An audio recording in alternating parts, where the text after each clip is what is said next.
कि अगर कोई मर्द किसी औरत को तलाक देता है तो तलाक देने के बाद और तीसरी तलाक जो तीसरे महीने में दी जाएगी, उस तलाक के देने के बाद से ही उस औरत की इद्दत शुरू हो जाएगी और 3 महीने वो इद्दत गुजारेगी और तीसरे महीने में दी हुई तीसरी तलाक के बाद अब वो औरत आपके लिए कभी भी किसी भी सूरत में हलाल नहीं हो सकती। पहली तलाक जब आपने दी तो आपको हक था रुजू करने का, दूसरे महीने में दूसरी तलाक दी तब भी आपको हक था उस औरत को रुजू करने का,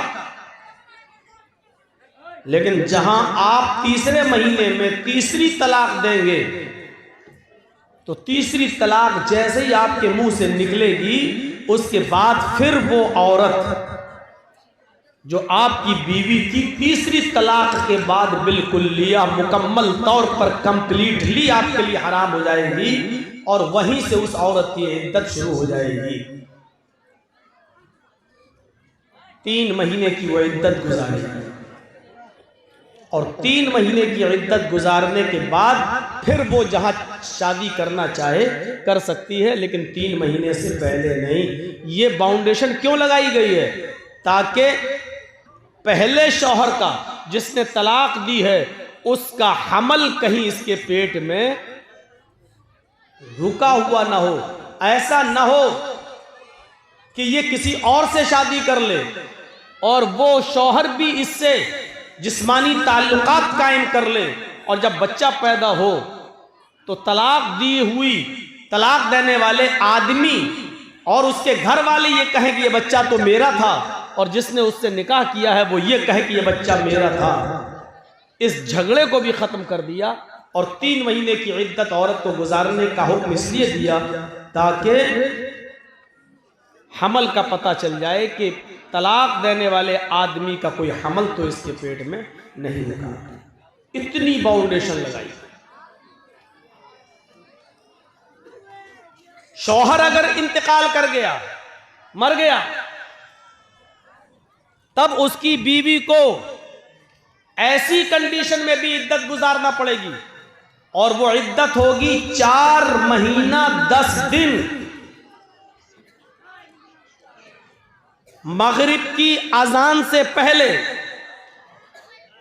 शौहर का इंतकाल होता है तो वो पहला दिन माना जाएगा।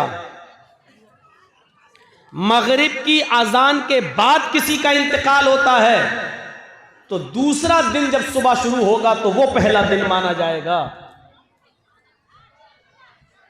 याद रखिएगा इन मसलों को। तफसीली तौर पर बताने का मौका नहीं है। यही चीज अकीके में भी शामिल है। कोई बच्चा, आज कौन सा दिन है? जुमा। मगरिब की अजान से पहले पैदा होता है तो आज का दिन माना जाएगा जुमा। मगरिब की अजान के बाद अगर बच्चा पैदा होता है तो शनिचर का दिन, सैटरडे का दिन पहला दिन माना जाएगा। अब उसका अकीका कब होगा? अगर मगरिब की अजान से पहले जुमे के दिन अगर बच्चा पैदा होता है, मगरिब की अजान से पहले, तो जुमे का दिन पहला दिन माना जाएगा जुमा। शनिचर, इतवार, सोम, मंगल, बुध, जुमेरात, यानी जुमेरात को 7वां दिन होगा और जुमेरात को अकीका किया जाएगा। अगर मगरिब की अजान से 1 मिनट भी पहले हुआ तब भी जुमे का दिन माना जाएगा। मगरिब की अजान के बाद होता है तो तारीख चेंज हो चुकी है। अब सैटरडे को पहला दिन माना जाएगा। Saturday, Sunday, Monday, Tuesday, Wednesday, Thursday और फ्राइडे। अब जो अकीका किया जाएगा वो फ्राइडे को किया जाएगा। ऐसे ही इद्दत है। 4 महीना 10 दिन औरत जो इद्दत गुजारेगी शौहर के मर जाने के बाद, मगरिब से पहले शौहर का इंतकाल हुआ तो ये उसका पहला दिन माना जाएगा। और यहां से अरबी महीनों की गिनती गिनी जाएगी। 29 का चांद होगा तो 29 का महीना माना जाएगा, 30 का चांद होगा तो 30 का महीना माना जाएगा। और ऐसे 4 महीने 10 दिन इद्दत गुजारने के बाद जिस दिन 4 महीना 10वां दिन जिस दिन होगा, वो 10वां दिन पूरा करने के बाद मगरिब की नमाज के बाद उस औरत की इद्दत खत्म हो जाएगी।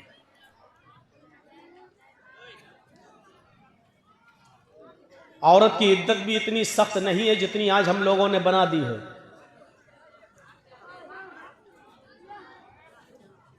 उसको घर से बाहर नहीं निकलने दिया जाता है। जिसका शौहर इंतकाल कर जाए उसको अपने घर की छत पर खड़ा नहीं होने दिया जाता है। आसमान से भी पर्दा करो। ये घर की मुल्लानियां जो होती है ना, हज्जने, ये ज्यादा बखेड़े खड़े करती हैं। इद्दत का मतलब सिर्फ इतना है कि 4 महीने 10 दिन तक जिसका शौहर इंतकाल कर गया वो दूसरी शादी नहीं कर सकती है।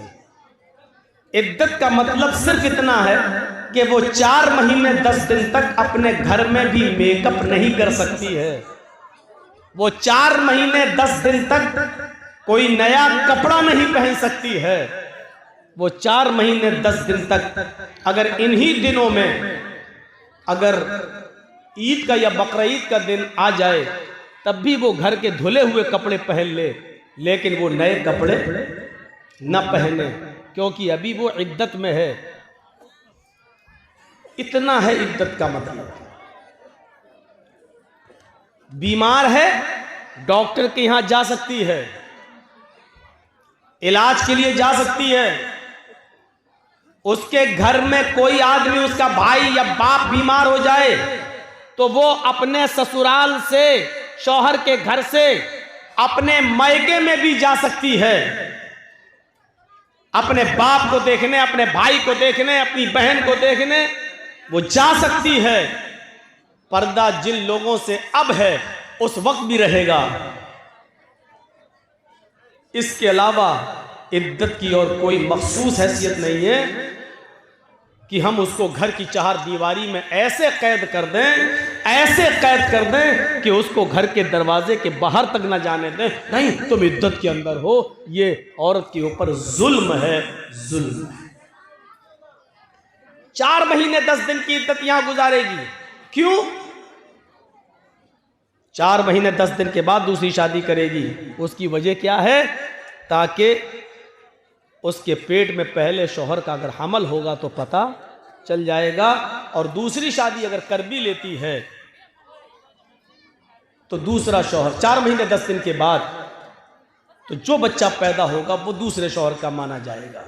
हाँ, लेकिन एक चीज और बता दूं इसमें, अगर शौहर का इंतकाल हुआ और उस वक्त उसकी बीवी हामिला थी और पेट में 8.5 महीने का हमल था, बच्चा था, और शौहर उस बच्चे के पैदा होने से पहले इंतकाल कर गया, यानी 15 दिन पहले इंतकाल कर गया, अब औरत की इद्दत 4 महीने 10 दिन नहीं है। 15 दिन के बाद जब ये बच्चा पैदा हो जाएगा, इस बच्चे की पैदाइश के होते ही उसकी इद्दत भी खत्म हो जाएगी। क्यों? इसलिए कि उसकी इद्दत अब करने की जरूरत नहीं है, वो बच्चा पैदा हो चुका है, और बच्चा पैदा हो जाने का मतलब यह है कि ये उसी मरे हुए बाप का बेटा है। अब वो औरत 15 दिन के बाद बच्चा पैदा करने के बाद इद्दत के दिनों से खत्म हो चुकी है। अब वो जहां शादी करना चाहे वो कर सकती है। अब इस औरत की इद्दत 4 महीने 10 दिन नहीं होगी। लेकिन अगर शौहर इंतकाल किया हुआ है और उस वक्त उसकी बीवी के पेट में बच्चा था, 1 महीने का हमल था, तो अब इस औरत की मुद्दत बढ़ जाएगी, इद्दत। अब ये पूरे 9 महीने तक, जब तक बच्चा पैदा नहीं हो जाता है तब तक वो इद्दत करेगी। यानी 8 महीने और बाकी रह गए हैं उस बच्चे के पैदा होने में, अब वो 8 महीने तक इद्दत करेगी। इद्दत का मतलब ये है कि वो 8 महीने तक, जब तक बच्चा पैदा ना हो जाए तब तक वो दूसरी शादी नहीं करेगी। यहां से आप अंदाजा लगा सकते हैं कि बच्चे को नाजायज बाप का लक़ब ना मिले या वो नाजायज बच्चा ना कहलाए, इससे बचाने के लिए अल्लाह के रसूल ने कितनी बाउंड्रीज लगाई हैं और कितनी दीवारें खड़ी कर दी हैं। इससे आप अंदाजा लगा सकते हैं इन पाबंदियों पर अमल करते हुए क्या कोई नाजायज बच्चा पैदा हो सकता है? हमने तलाक भी नहीं दी, एक मसला और सुन लीजिए, हमने तलाक भी नहीं दी और औरत हमारी बीवी रहना भी नहीं चाहती है। आदमी तलाक नहीं देना चाहता है, बीवी रहना नहीं चाहती है। ऐसी सूरत में औरत को खुला का इख्तियार है, खुला का। वो 5-10 आदमी अपने समाज के बिठाएगी और ये कहेगी कि मैं इसके साथ नहीं रहना चाहती हूं। अगर वो नाजायज तरीके से शौहर पर दबाव बना रही है, कोई परेशानी नहीं है, लेकिन बस वो नहीं रहना चाहती है, इसके बावजूद भी वो खुला ले सकती है, लेकिन वो औरत गुनाहगार होगी। मसला याद रखिएगा, अगर आप तलाक नहीं दे रहे हैं, आप कह रहे हैं मेरी परेशानी बताओ, लेकिन उसको रहना ही नहीं है, वो आपकी परेशानी नहीं बता पा रही है, लेकिन उसको रहना भी नहीं है, ऐसी सूरत में आप उसको तलाक नहीं दे रहे हैं, इसके बावजूद वो खुला ले सकती है, लेकिन वो गुनाहगार होगी, वो अज़ाब इलाही की मुस्तहिक होगी, वो अज़ाब जहन्नम की हकदार होगी, लेकिन खुला फिर भी ले सकती है। और खुले का मतलब यह है कि वो समाज के 5-10 आदमियों को बिठा के ये कहेगी मैं अपने इस आदमी के साथ आज के बाद रहना बंद कर रही हूं, मैं नहीं रहूंगी, मैं खुला ले रही हूं, आज के बाद मेरा और मेरे शौहर से कोई ताल्लुक नहीं है। वो समाज के 5-10 आदमियों के बीच में ये बात कह देगी और इसको खुला मान लिया जाएगा। ऐसी सूरत में भी औरत को 1 पीरियड इद्दत गुजारना पड़ेगी। 1 पीरियड इद्दत का मतलब उसको 1 पीरियड तक, 1 MC तक, जब तक उसको पीरियड शुरू नहीं हो जाता है, जिसको हम लोग MC बोलते हैं, जो हर औरत को महीने में कुछ दिनों के लिए जो ब्लड आता है उसको, तब भी उसको 1 ब्लड तक यानी 1 पीरियड तक उसको रुकना पड़ेगा। वो दूसरा निकाह नहीं कर सकती है, दूसरे से शादी, क्योंकि अक्सर औरतें खुला जो लेती हैं, हम तलाक नहीं दे रहे हैं और उसको हमारे साथ रहना ही नहीं है, उसका चक्कर दूसरी जगह चल रहा है, वो उसके बिना रह नहीं पाएगी। तो ऐसी औरतें आदमी में बहुत सी बुराइयां निकाल कर किसी तरीके से तलाक देने पर मजबूर करती हैं, लेकिन आदमी तलाक देने के लिए तैयार नहीं होता है, तो वो कहती है हम रहेंगे नहीं, खुला ले लेती हैं। खुला फिर भी ले सकती है वो औरत, लेकिन गुनाहगार होगी। लेकिन खुला लेते वक्त भी उसको 1 पीरियड का, 1 पीरियड का, 1 MC का इंतजार करना पड़ेगा।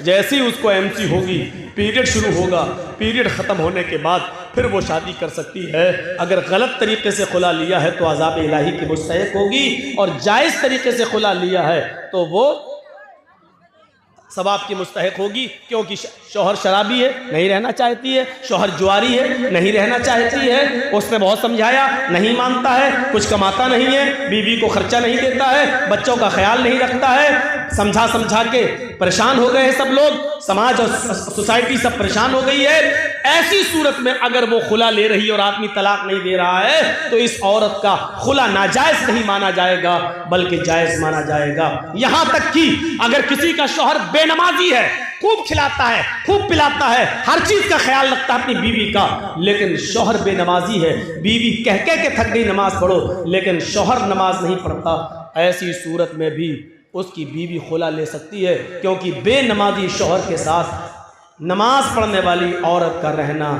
जायज नहीं है। बहुत खुल के मैंने कह दिया है, नमाज पढ़ने वाली औरत, 5 वक्ता नमाजी औरत का बेनमाजी आदमी के साथ रहना जायज नहीं है। उसको चाहिए कि वो समझाए, समझाने पर भी ना माने तो कुछ दिनों के लिए अपने शौहर को छोड़ दे, इस पर भी ना माने तो उससे तलाक का मुतालबा करे, तलाक न दे तब वो 4, 10, 5, 10 आदमियों को बिठाकर खुला ले सकती है। बल्कि अब्दुल्ला इब्न बास का तो फतवा यह है, शेख सालेह अल उसैमीन का फतवा तो यह है, उसको तलाक की भी ज़रूरत नहीं है, इसलिए कि बेनमाजी मुसलमान है ही नहीं और किसी मोमिना औरत को किसी काफिर आदमी के साथ रहना जायज़ ही नहीं है। लिहाजा वो निकाह ऑटोमेटिक टूट जाएगा, ख़त्म हो जाएगा और औरत इद्दत गुजार कर दूसरा निकाह कर सकती है, तलाक की भी ज़रूरत नहीं है। शेख सालेह अल उसैमीन का फतवा तो यहाँ तक है। ये बात एक तमहीदी तौर पर थोड़ी सी लंबी बात हो गई है, लेकिन जहन में आपके बैठ गई होगी। बेनमाजियों को बड़ा बुरा लगता है कि मौलाना साहब ऐसा बोल रहे हैं, आपका हम घर जाएंगे तो हमारी औरतें कल से दबाव न डालने लगे। डालना चाहिए, औरतों को डालना चाहिए। सुन लीजिए, नमाज अगर हमारे मुआशरे और सोसाइटी से निकाल ली जाए तो फिर हम बराबर हैं, हम में और काफिरों में कोई फर्क नहीं रह गया है। नमाज किसी भी हाल में माफ नहीं है। बराबर सुनते होंगे, अगर आपको मोब लिंचिंग करते वक्त 10 आदमी पकड़ लें, 20 आदमी पकड़ लें, आपको पकड़ के बांध दें, आपको किसी खंबे से किसी कुर्सी से बांध दें और ऐसे मौके पर अजान की आवाज आ रही है, अल्लाहु अकबर अल्लाहु अकबर, आप दुश्मनों के बीच में घिरे हुए हैं, 40-50 आदमी आपको घेरे हुए हैं, अजान की आवाज आ रही है, आपको ऐसी कंडीशन में भी नमाज पढ़ना पड़ेगी।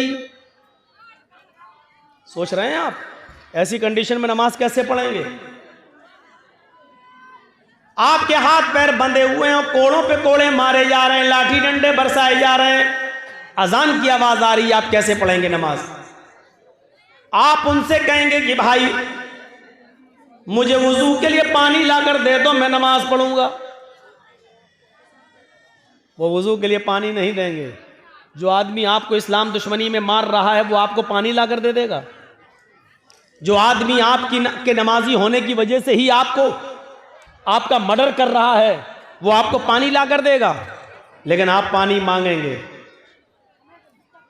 आप पानी मांगेंगे। भैया ये यहां से जरा मछलियां कम बेचो, आप लोग बहुत बेच चुकी हो। वो पानी नहीं देंगे। तब शरीयत ये कहती है कि उस सूरत में आप नीयत से वुजू करेंगे। नीयत से वुजू का मतलब दिल में इरादा करेंगे कि मैंने वुजू की नीयत की। आज थोड़े से 2-4 मसले मैं आपको समझा दूं, उसके बाद तकरीर फिर आगे। दिल में नियत कर लीजिए मेरा वुजू। अब आप वहीं पर देखें किबला कहां है।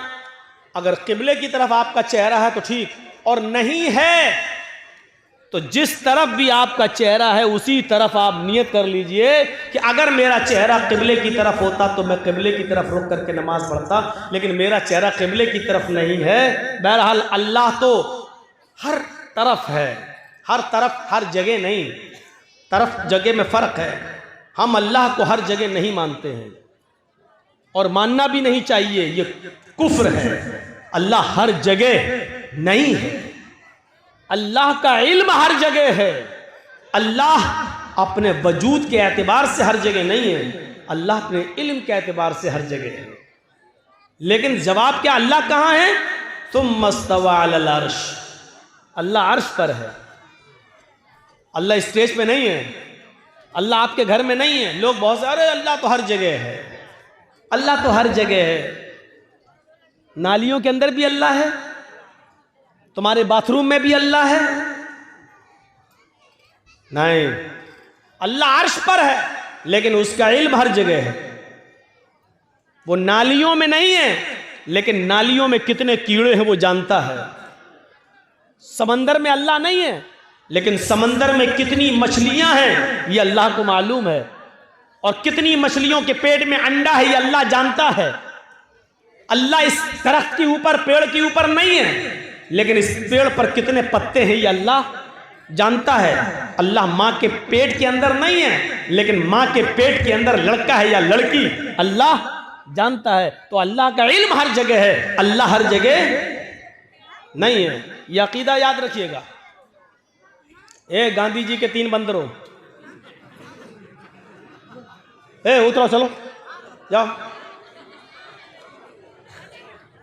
ये सामने बैठ के बताइए,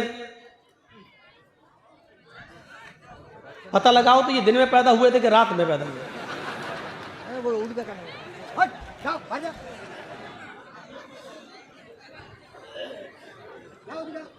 इतना बड़ा जलसा और जलसे के सामने बैठकर इतनी शरारत। मेरा तो दिल कहता है कि इनके माँ बाप से पूछो ये रात में पैदा हुए होंगे, मेरा दिल कहता है। अब सही इल्म तो अल्लाह ही को मालूम है। तो अब आप अंदाजा लगाइए, अल्लाह का इल्म हर जगह है, अल्लाह हर जगह। देखिए इन बच्चों की वजह से मैं भूल गया हूं ना कि क्या बोल रहा था। किसी को मालूम हम क्या बोल रहे थे? वो तो हमें मालूम ही है।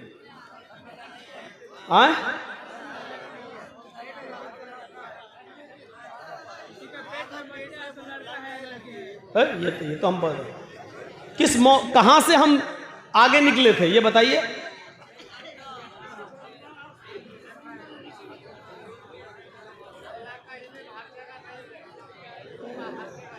ये तो हमें मालूम ही है कि अल्लाह का इल्म हर जगह, अल्लाह अपने वजूद के एतबार से नहीं। बात कहां से निकली थी? अच्छा सुनिए यार, बात यहां से नहीं निकली थी। बात यह है कि किबला उसको नहीं मालूम है, कुर्सी पर बैठा हुआ है। यहां से बात निकली थी। क्या सुनते हैं आप? बोल रहा हूं खेत सुन रहे हैं, खलियान। यहां से बात टर्न हुई थी। तो जहां उसका चेहरा है उसी तरफ रुक करके नमाज पढ़ेगा। वुजू नहीं बनाया है, नियत से वुजू, नियत कर ली कि यही मेरे लिए किबला है, चलिए। अब अल्लाहु अकबर नहीं कह पा रहा, हाथ नहीं बांध पा रहा है, तो अब इशारे से कहेगा अल्लाहु अकबर। सुब्हानक अल्लाहुम्मा व बिहम्दिका व तबारक अस्मुका व तआला जद्दुका व ला इलाहा गैरुक। औज़ु बिल्लाहि मिनश शैतानिर रजीम। बिस्मिल्लाहिर रहमानिर रहीम। अल्हम्दुलिल्लाहि रब्बिल आलमीन अर्रहमानिर रहीम मालिकि यौमिद्दीन। इस वक्त पढ़ेगा, रुकू नहीं कर पाएगा, अल्लाहु अकबर कहेगा। सुभान रब्बियल अज़ीम, सुभान रब्बियल अज़ीम, सुभान रब्बियल अज़ीम। समी अल्लाहु लिमन हमिदा रब्बना व लकल हम्द हम्दन कसीरन तय्यबन मुबारकन फी। अल्लाहु अकबर, सुभान रब्बियल अला। वो नहीं कर पा रहा सजदा, लेकिन मुंह चलाकर पढ़ेगा। लेकिन पढ़ना इस हाल में भी है। अब आप अंदाजा लगा सकते हैं, 50 आदमी घेरे हैं, मार रहे हैं, लाठी डंडे, और अजान का वक्त है। आपको नमाज इस वक्त भी पढ़ना पड़ेगी। अब आइडिया लगाइए कि हम कितने % मुसलमान हैं। वुजू नहीं बनाने दिया जा रहा है, लेकिन दिल से नियत कर लीजिए वुजू की, लेकिन नमाज फिर भी पढ़ना है। मार पे मार पड़ रही है, इस मौके पर भी आपको नमाज पढ़ना है।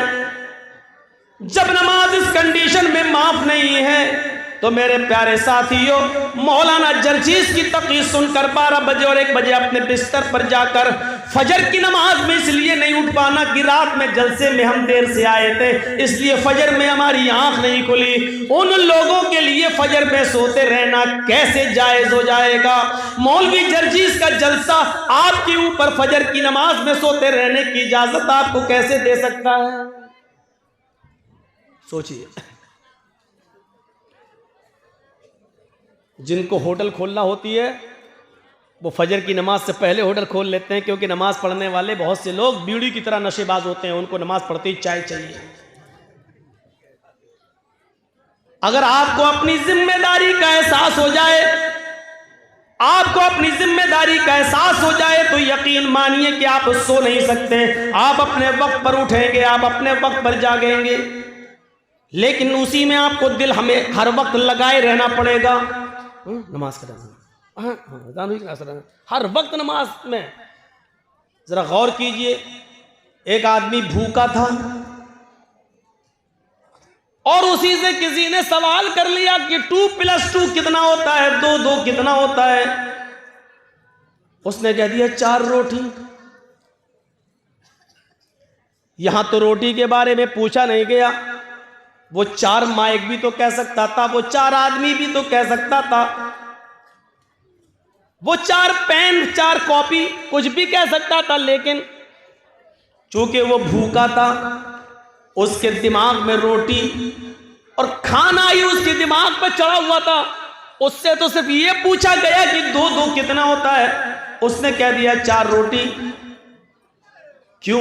क्योंकि उसके जहन में खाना चढ़ा हुआ था, उसकी जबान से रोटी निकल गया, 4 रोटी। मेरे भाइयों, ये रोटी का लफ्ज निकलना ये बता रहा है कि आदमी कितना भूखा है। अगर आपके ऊपर नमाज सवार हो जाए, आपके जहनों पर नमाज सवार हो जाए और आप उठे बैठे लेटे सोए जागे खाए पिए, वक्त दुकान जाएं, कारोबार करें, फैक्ट्री जाएं, ऑफिस जाएं, दुकान जाएं, लेकिन नमाज आपके जहन पर चढ़ी रहे तो यकीन जानिए आपको हर वक्त नमाज का ख्याल लगा रहेगा। रात में कई कई मर्तबा आप उठेंगे तो अपनी घड़ी देखेंगे, मोबाइल में टाइम देखेंगे कि फजर का वक्त हुआ या नहीं हुआ है। आप अगर अपनी जिम्मेदारी संभालेंगे और समझेंगे तो। एक फकीर ने देखा कि हमारे मुल्क का बादशाह हुकूमत भी बड़ी अच्छी चलाता है और इसके बावजूद उसकी एक भी नमाज तर्क नहीं होती है और वो दीनी काम भी बहुत अच्छा करता है। उस बादशाह को फकीर उस बादशाह के पास गया और कहने लगा, बादशाह सलामत, आपकी अदालत में, आपके दरबार में शेर और बकरी एक ही जगह पानी कैसे पी लेती है, जबकि शेर बकरी को देखकर उस पर झपटता है। यानी बकरी रहेगी जहां शेर रहेगा वहां बकरी नहीं रह सकती है। लेकिन हम देखते हैं बादशाह ने कहा कि हम कुछ समझे नहीं तुम्हारी बात, आए फकीर मुझे समझाओ क्या बात है। फकीर ने बताया कि बादशाहों को नमाज और रोजे की फुर्सत कहाँ है, वो तो लोगों की शिकायतें और फरियादें सुनते हैं, वो तो बिजी रहते हैं, उनको इतना टाइम कहाँ रहता है कि वो नमाज पढ़ सकें, रोजा रख सकें। लेकिन आप वक्त पर नमाज भी पढ़ लेते हैं, लोगों की शिकायत भी सुनते हैं, हुकूमत भी और हुक्मरानी भी अच्छी तरीके से चलाते हैं और कर लेते हैं। अच्छा ये देखना चाहते हो मैं ये कैसे कर लेता हूँ? कहा कि सुनो, इस फकीर के हाथ में पानी का एक प्याला पकड़ाओ। तो पानी का प्याला पकड़ा दिया।